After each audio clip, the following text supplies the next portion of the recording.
해피 이스터. 주 안에 사랑하는 우리 하나님의 성도 여러분, 오늘 저희들은 이 부활의 은혜와 영광이 가득한 부활절 주일 낮 예배를 드리고 있습니다. 다시 한번 예배를 우리가 드릴 수 있다는 것이 얼마나 가슴 벅찬 감격인가를 되새겨 보실 수 있기를 바랍니다. 무덤은 열렸습니다. 하나님께서는 예수 그리스도를 일으키셨습니다. 사망의 권세는 무너졌습니다. 사셨네, 사셨네. 예수 다시 사셨네. 이 부활의 찬양이 2000년 전 예수님께서 누이셨던 그 빈 무덤에서 울려 퍼지기 시작하여 이제 2000년의 세월을 넘어 저와 여러분에게도 이 찬양이 전해지게 되었습니다. 어떻게 우리가 이 예수 그리스도를 믿게 되었습니까? 어떻게 이 부활의 생명을 확신하게 되었습니까? 이 부활의 노래를 부르게 되었습니까? 오늘 예배를 통하여 그 가슴 벅찬 감격을 다시 한번 회복하시는 복된 시간이 되시기를 먼저 주님의 이름으로 축복드립니다.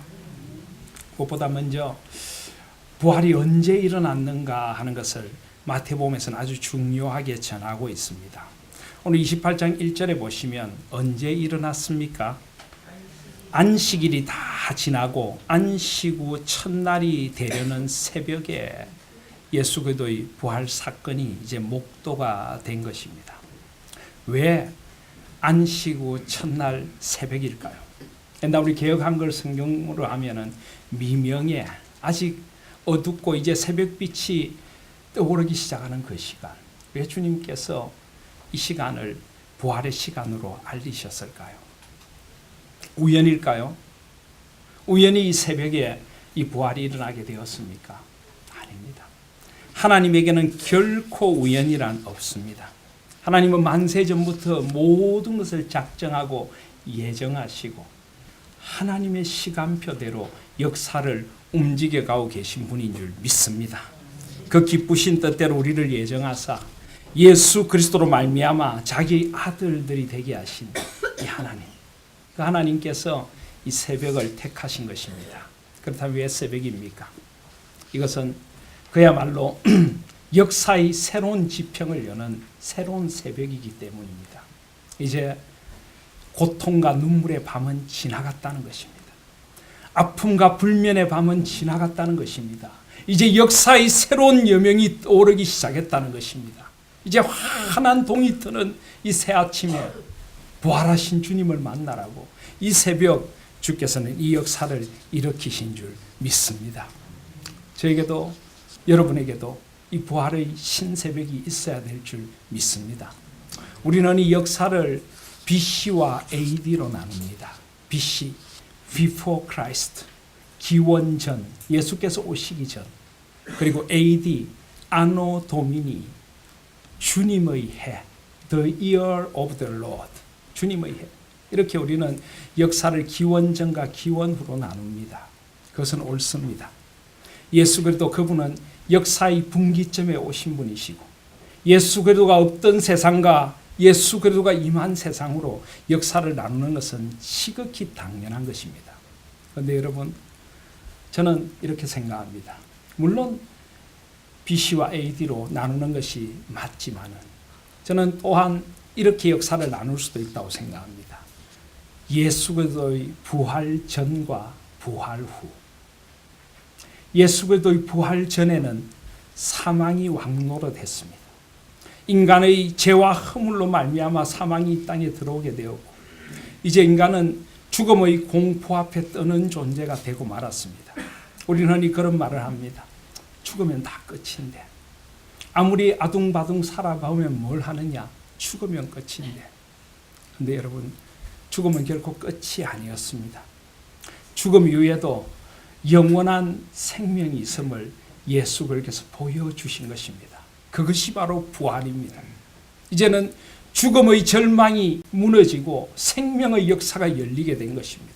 저와 여러분도 죽음의 허물을 노래하는 것이 아니라 예수 그리스도 안에서 잠자는 자들의 첫 열매가 되신 예수 그리스도 안에서 부활의 생명을 누리게 된 것입니다. 그래서 새로운 역사가 시작된 그 새벽이 바로 부활의 새벽인 줄 믿습니다. 믿으십니까? 예수 그리스도의 부활이 나의 부활이심을 믿으십니까? 우리는 그 역사를 이 새벽에 만나게 된 것이고, 이제 우리는 동토는 새로운 역사의 새벽 앞에 서서 생명을 노래하며 살아가는 존재가 된 것입니다. 왜 안식 후 첫날일까요? 왜 안식 후 첫날일까요? 여러분, 안식일은 어떤 날입니까? 안식일은 창세기 1장에 의하면 하나님께서 온 세상을 엿새 동안 창조하셨습니다. 눈에 보이는 모든 것들과 눈에 보이지 않는 모든 것들을 창조하시고 일곱째 날 안식하셨습니다. 그래서 이 안식일은 창조의 완성이고 하나님께서 안식하시며 우리로 하여금 안식하게 하신 날입니다.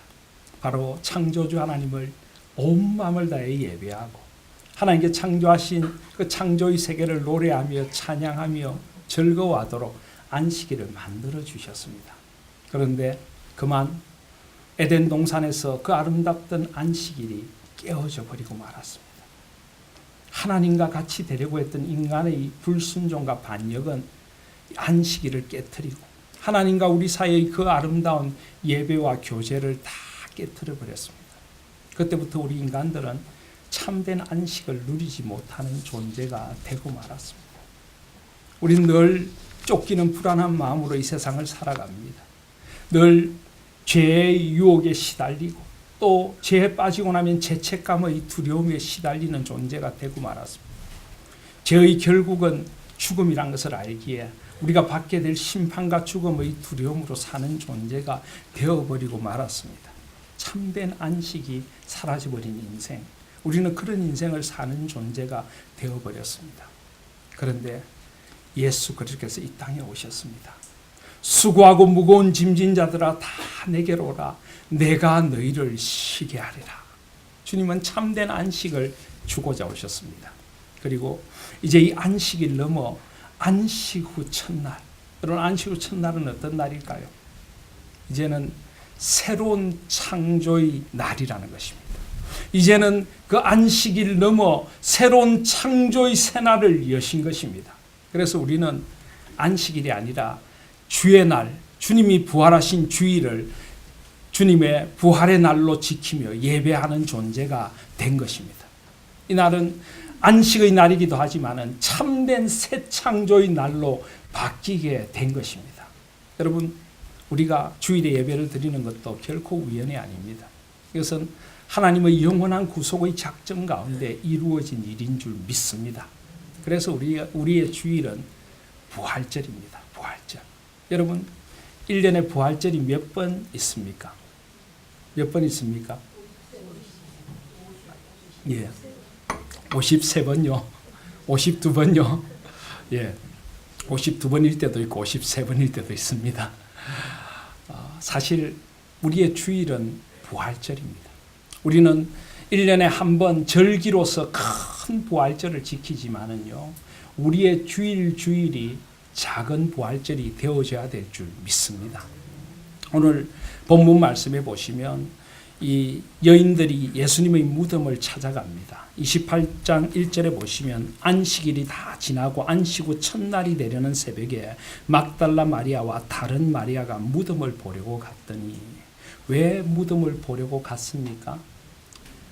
예수님의 시신에 향품을 발라드리기 위하여 갔던 것입니다.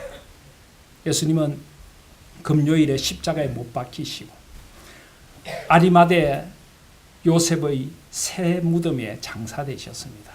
그리고 이제 안식일이 지났습니다.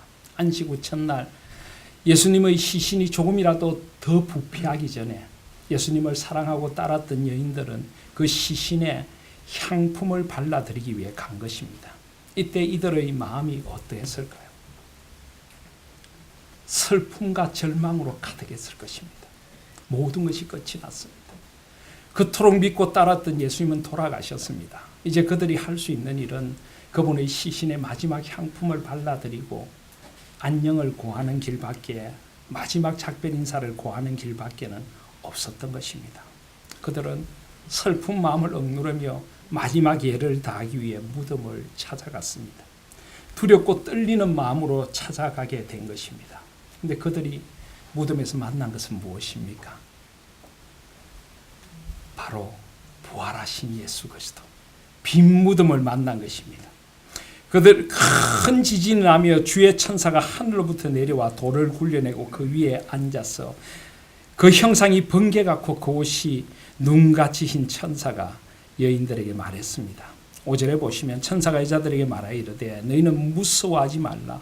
십자가에 못 박히신 예수를 너희가 찾는 줄을 내가 아노라. 그가 여기 계시지 않고 그가 말씀하시던 대로 살아나셨느니라. 와서 그가 누우셨던 곳을 보라. 또 빨리 가서 그의 제자들에게 이르되 그가 죽은 자 가운데서 살아나셨고 너희보다 먼저 갈릴리로 가시나니 거기서 너희가 배우리라 하라. 보라, 내가 너희에게 일렀느니라. 그들은 놀라운 소식을 듣게 된 것입니다. 예수 그리스도께서 그토록 자주 말씀하셨던 대로 다시 살아나셨다는 이 말씀이 현실이 된 그 부활의 현실을 그들은 목도하게 된 것입니다. 그래서 8절에 보면 그 여자들이 무서움과 큰 기쁨으로 빨리 무덤을 떠나 제자들에게 알리려고 다름질했다. 여러분, 이 여인들은 무서워하며 무덤을 갔습니다. 5절에 보면 너희는 무서워하지 말라라고 천사가 이야기했습니다. 그런데 여러분, 이 8절의 무서움은 여인들이 처음 무덤을 찾아갔을 때의 무서움과는 조금 다른 것입니다. 물론 원어적으로 같은 어근을 가지고 있지만은 여기에 무서움이라고 하는 것은 거룩한 경외감입니다. 이제 하나님의 신비를 만난 것입니다. 그 부활의 영광을 만난 것입니다. 그들의 가슴은 벅차오르는 거룩한 경외감, 거룩한 떨림으로 가득하게 되었습니다. 창세기 28장에 보시면은 야곱이 형의 복수의 칼날을 피해서 하란으로 가다가 들판에서 유숙할 때 돌베개를 베고 잠을 자게 됩니다. 그런데 잠을 자는데 꿈속에 사닥다리가 땅 위에 서 있는데 그 꼭대기가 하늘에 닿았고 하나님의 천사들이 그 위에서 오르락 내리락 하는 것을 봅니다. 그리고 하나님의 음성을 듣게 됩니다. 나는 언약의 하나님이라. 내가 어디로 가든지 너를 지키며 너를 이끌어 이 땅으로 돌아오게 할지라. 야곱이 잠이 깨어 이렇게 이야기합니다. 여호와께서 과연 여기 계시거늘 내가 알지 못하였도다. 이에 두려워 이르되 두렵도다 이곳이요 이것은 다름 아닌 하나님의 집이요 이는 하늘의 문이로다. 그래서 그곳에서 하나님을 예배하며 그곳 이름을 벳엘 하나님의 집이라고 짓게 됩니다. 이 두려움, 하나님을 만난 두려움, 그 거룩한 경외감, 그 신적인 기쁨, 이 여인들에게는 이런 것이 넘쳤던 것입니다. 그래서 큰 기쁨으로 달려갔고 예수님은 그런 그들을 다시 한번 만나 주십니다. 평안하냐, 평안하냐. 그때 여자들이 나아가 그의 발을 붙잡고 경배했다라고 합니다.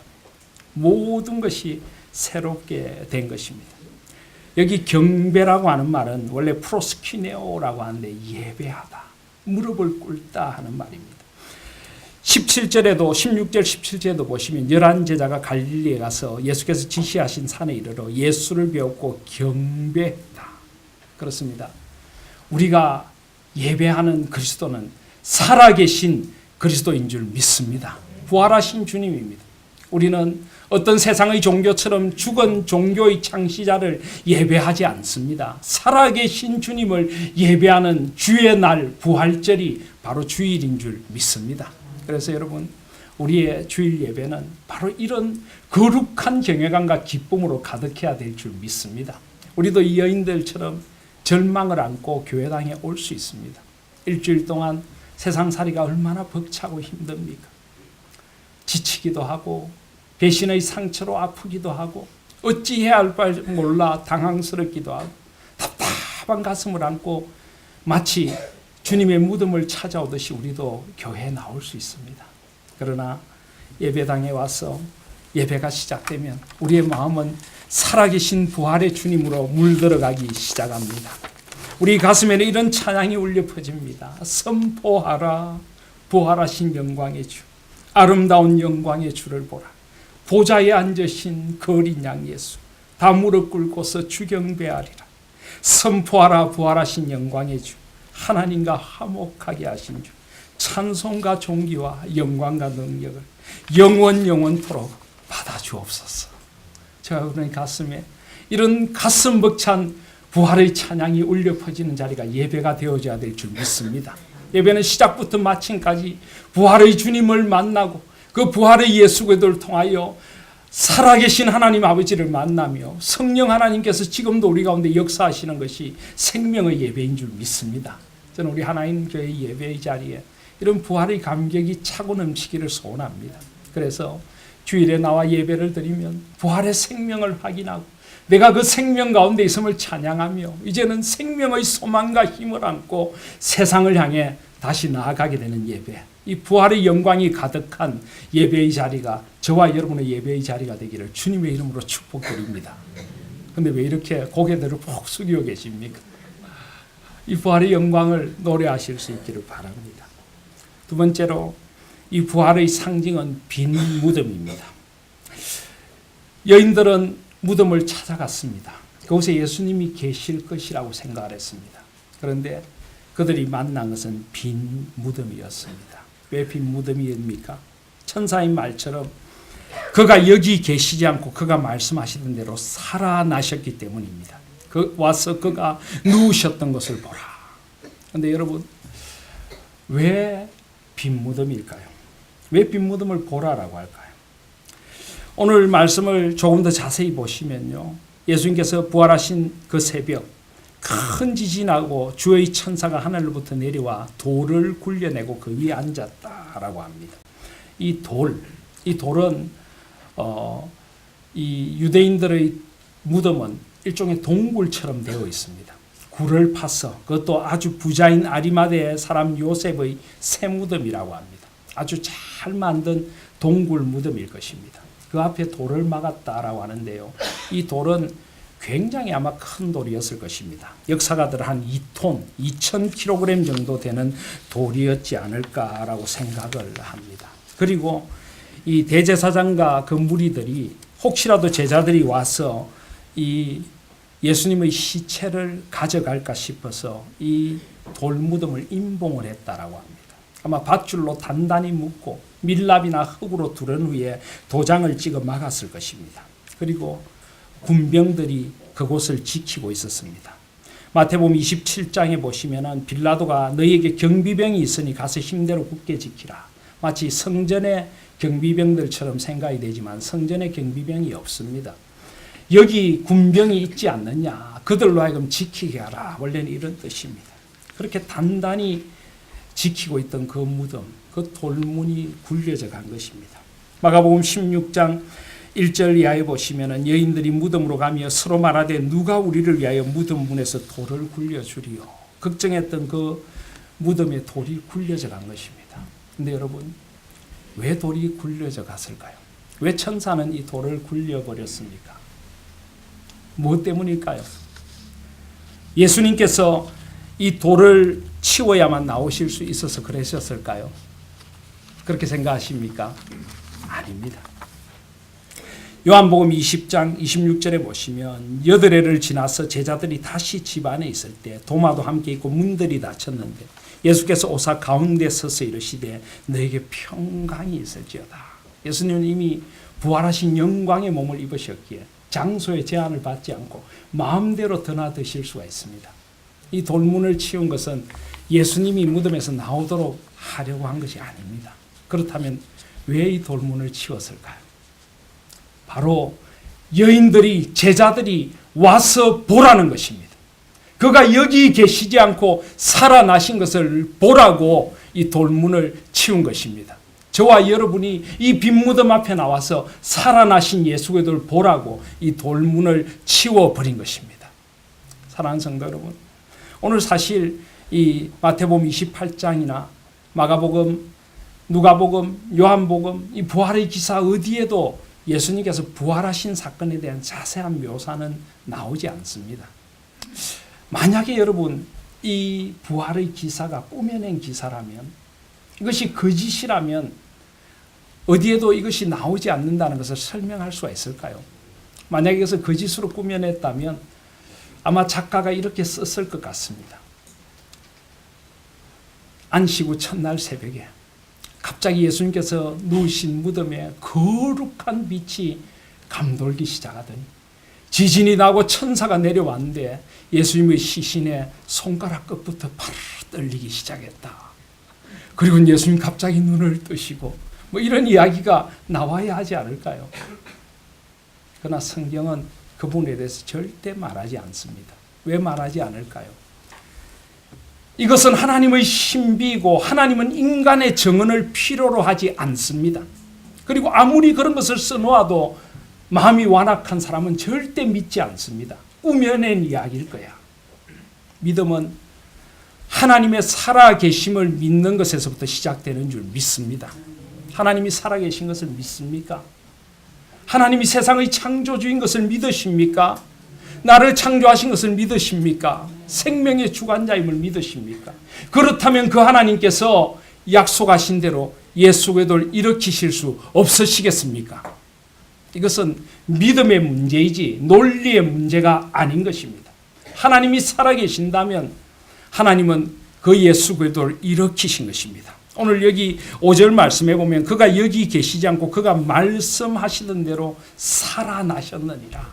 이것이 원래는 수동태로 되어 있습니다. 이 성경에 보면은 하나님이 하시는 신비한 일을 설명하기 위하여 수동태를 많이 씁니다. 감히 하나님의 하심을 어떻게 묘사할 수가 없기에 하나님이라는 주어를 가로 속에 넣어놓고 수동태를 씁니다. 이것을 신적인 수동태, Divine Passive라고 부르는데요. 오늘 이 말씀이 그렇습니다. 예수가 살아나셨느니라가 아니라 예수 그리스도를 일으키셨느니라. 하나님께서 일으키신 것입니다. 믿으십니까? 아멘. 살아계신 하나님께서 예수 그리스도를 일으키신 것입니다. 그래서 하나님께서는 다른 설명 없이 천사를 통하여 이제 와서 이 빈 무덤을 보고 예수 그리스도께서 살아계신 것을 믿으라고 우리에게 말씀하고 계시는 것입니다. 그렇습니다. 우리 기독교의 상징은 딱 두 가지입니다. 그것은 바로 오늘 5절 말씀에 십자가에 못 박히신 예수, 그리고 그 예수를 일으키신 하나님께서 보이신 빈 무덤, 이것 두 가지밖에 없습니다. 아니 이것 두 가지면 충분합니다. 십자가에 못 박히신 예수 그리스도는 나의 죄의 문제를 다 해결했습니다. 내가 받아야 할 저주와 심판의 문제를 해결했습니다. 그리고 부활하신 예수 그리스도, 빈 무덤은 나에게 이야기합니다. 나에게 이제 생명이 있다고. 예수 그리스도께서 일으키심을 받은 것처럼 나도 이제 일으키심을 받게 되었다고 이야기하고 있는 것입니다. 믿으십니까? 이 십자가와 이 빈 무덤만 바라보시기를 바랍니다. 우리는 언제부턴가 이 십자가조차도 우상이다. 그래서 이 십자가를 교회당에 걸지 않는 이상한 그런 전통에 사로잡혀 있습니다. 저는 이게 참 이해가 안 됩니다. 왜 십자가가 우상일까요? 어떤 이 전통에 서 있는 교회들은 교회당에 십자가를 걸면 안 된다 그렇게 이야기를 합니다. 제가 전에 섬겼던 교회에서 교회당에 십자가가 없어서 제가 가서 강단 공사를 하게 되면서 이렇게 교회당이 좀 컸는데 한쪽 벽면에다가 십자가를 안에 이렇게 파서 조명을 넣었습니다. 조명을 안 켜면 십자가인지 잘 안 드러나는데 새벽 기도회 때 조명을 켜면 십자가가 드러나도록 그렇게 만들어 놓았습니다. 그런데 교회 지도자 중에 한 분이 교회를 안 오시는 겁니다. 신방을 갔더니 십자가를 보고 시험에 들어서 교회를 안 온답니다. 여러분 이게 말이 되는 것입니까? 어떻게 우리 교회당에 십자가가 있을 수 있느냐? 그러면 교회당에 현수막이 걸려있고 화분이 있고 온갖 장식들이 돼 있는데 십자가만 빼고 온갖 것들이 다 있는데 십자가가 있으면 안 됩니까? 저는 온갖 것들을 다 없애고 그래도 십자가 하나만 있으면 더 좋을 것 같습니다. 그래도 십자가만 바라보시기를 바랍니다. 빈 무덤만 바라보십시오. 거기에 소망이 있고 거기에 생명이 있는 줄 믿습니다. 바로 이 빈 무덤을 보라라고 하십니다. 그가 살아나셨느니라. 이제 우리는 이 빈 무덤 앞에서 살아계신 주님을 찬양합니다. 그리고 여러분 이 빈 무덤은 예수님의 빈 무덤만이 아닙니다. 저와 여러분의 빈 무덤도 된다는 것을 아십니까? 물론 우리는 이 땅에서 눈을 감으면 우리 육신은 주님 재림하는 그날까지 안식의 자리에 있게 될 것입니다. 그렇지만 사실은 우리의 진정한 생명은 우리가 이 땅에서 눈을 감는 순간 하나님 품 안에서 영원한 안식을 누리게 됩니다. 누가복음 23장에 보시면 예수님께서 십자가에 달리실 때 달린 행악자 중 한 사람이 예수여 당신의 나라에 임하실 때 나를 기억하소서. 그때 예수께서 뭐라고 하십니까? 내가 진실로 내게 이르노니 오늘 내가 나와 함께 낙원에 있으리라. 오늘 너가 나와 함께 낙원에 있으리라. 그렇습니다. 우리는 이 땅에서 눈을 감는 그 순간 하나님의 품에 안기게 되는 줄 믿습니다. 요한계시록 21장 3절에 보시면 내가 들으니 보좌에서 큰 음성이 나서 이르되 보라 하나님의 장막이 사람들과 함께 있으니 하나님이 그들과 함께 계시리니 그들은 하나님의 백성이 되고 하나님은 친히 그들과 함께 계셔서 모든 눈물을 그 눈에 닦아주시니 다시는 사망이 없고 애통하는 것이나 고가는 것이나 아픈 것이 다시 있지 아니하리니 처음 것들이 다 지나갔음이라. 우리의 무덤도 사실은 빈 것입니다. 우리의 진정한 생명은 이 땅에 눈을 감는 순간 하나님 안에서 영원한 영생을 누리게 되는 것입니다. 아니 이 땅에서부터 우리 나를 믿는 자는 죽어도 살겠고 살아서 나를 믿는 자는 영원히 죽지 아니하리니 이것을 내가 믿느냐. 이 빈 무덤에서부터 우리의 생명의 이야기는 시작되었고 이 생명의 이야기는 영원히 사라지지 않을 줄 믿습니다. 그리고 우리는 이 땅에 잠들게 되겠지만은 주님 재림하시는 그날 우리 육신은 일으킴을 받게 될 것입니다. 데살로니가 전서 4장 13절에 형제들아 자는 자들에 관하여는 너희가 알지 못함을 우리가 원하지 아니한다. 주께서 호령과 천사장의 소리와 하나님의 나팔 소리로 친히 하늘로부터 강림하시리니 그리스도 안에서 죽은 자들이 먼저 일어나고 그 후에 우리 살아남은 자들도 그들과 함께 구름 속으로 끌어올려 공중에서 주를 영접하게 하시리니 그리하여 우리가 항상 주와 함께 있으리라. 그러므로 이러한 말로 서로 위로하라. 그래서 사실은 우리의 무덤도 빈 무덤과 마찬가지인 것입니다. 무덤은 의미가 없습니다. 우리 가운데는 최근에 시모님을 여인분도 계시고 할머니를 여인 가족도 있습니다. 옳게 언니를 떠나보낸 사람도 있습니다.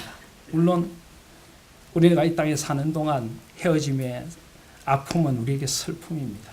그러나 우리는 무덤 앞에서 눈물만 흘리고 있지 않습니다. 왜냐하면 그 무덤은 주님께서 다시 오실 그날까지 기다림의 소망의 상징일 뿐이지 더 이상 슬픔의 무덤이 아니기 때문입니다. 이미 하나님 품에서 안식하고 계시고 주께 다시 오시는 그날까지 안식하는 무덤인 줄 믿습니다. 그래서 우리는 예수 그리스도의 빈 무덤 앞에서 우리의 영원한 생명과 승리를 노래하며 주님의 부활을 찬양하게 되는 줄 믿습니다. 오늘 이 찬양 앞으로 나오시기를 바랍니다. 오늘 우리는 성찬식을 거행하게 될 것입니다. 여러분 이 성찬에도 여러 가지 의미가 있습니다. 제가 여러 번 말씀드렸지만 성찬에 세 가지 시제가 있습니다. 성찬의 과거가 있습니다. 그 과거는 우리를 위하여 살찢고 피 흘리신 골고다 언덕의 십자가 예수님을 생각하며 예수님의 그 희생을 기념하는 것입니다. 이 성찬은 우리에게 눈물이 되고 우리에게 슬픔이 되고 아픔이 됩니다. 내가 지은 죄 때문에. 그래서 우리는 회개의 눈물로 이 성찬의 자리에 나아갑니다. 그런데 성찬에는 과거만 있는 것 아닙니다. 현재도 있습니다. 부활하신 주님께서 지금 나와 함께 하시며 나에게 떡을 떼어 먹여주시고 나에게 신령한 음료를 먹여주시며 부활의 생명을 살아가자라고 하시는 것입니다. 마치 요한복음 21장에 디베랴 호수에서 제자들에게 나타나신 주님께서 숯불 위에 생선을 놓으시고 구워 놓으시고 떡을 준비해 놓으시고 예수께서 와서 조반을 먹어라 그러면서 떡을 가져다가 그들에게 주시고 생선을 주신 것처럼 부활하신 주님이 우리를 먹이시는 이 기쁨과 소망의 성찬식도 있는 것입니다. 누가복음 24장에 보시면 엠마오로 가는 제자들 그들에게 부활의 주님을 보여주신 후에 그들과 함께 음식을 잡수실 때 떡을 가지사 축사하시고 떼어 그들에게 주시니 그들의 눈이 밝아져 그인 줄 알아보더니 예수는 그들에게 보이지 아니하시는지라. 떡을 떼어 주실 때 그들의 눈이 밝아졌다. 오늘 우리가 거행하는 성찬식은 바로 이 부활의 성찬식입니다. 오늘은 눈물이 아니라 기쁨과 소망으로 성찬의 떡과 잔을 받으시기를 바랍니다. 성찬의 떡과 잔을 받기 위해 한 걸음 한 걸음 걸어 나오실 때마다 걸음마다 아로새기십시오. 주님 감사합니다. 그렇습니다. 저는 부활의 생명을 살고 있습니다. 이 부활의 생명을 사는 자답게 성찬의 상을 향해 나아가게 하여 주시옵소서. 이제 사망에 속한 모든 것을 내려놓게 하시고 저의 죄와 어둠을 하나하나 내려놓고 생명의 주님께로 나아갑니다. 주여, 생명의 떡을 주시옵소서. 생명의 잔을 주시옵소서. 내가 이 생명을 살아가겠나이다. 이 성찬의 현재를 오늘 생명의 성찬으로 누릴 수 있기를 바랍니다. 그리고 우리 성찬에는 영원한 미래의 성찬이 있습니다. 주님 앞에 나가 그 영원한 천국 잔치에서 먹고 마실 소망을 바라봅니다. 이 또한 부활의 소망이 있기에 우리에게 성찬의 아름다운 미래가 기다리고 있는 줄 믿습니다. 그 소망을 안고 그 기쁨을 안고 이 여인들처럼 제자들에게 주님의 부활을 전하러 가다가 주님을 만나 평안하뇨 하신 인사를 받은 것처럼 이제 저와 여러분도 부활의 주님을 만나시는 복된 성찬이 되시기를 바랍니다. 마지막으로 주님은 제자들에게 갈릴리로 가라라고 하십니다. 먼저 천사들이 그들에게 천사들이 이야기를 했습니다. 28장 7절에 보시면 또 빨리 가서 그의 제자들에게 이르되 그가 죽은 자 가운데서 살아나셨고 너희보다 먼저 갈릴리로 가시나니 거기서 너희가 배우리라 하라.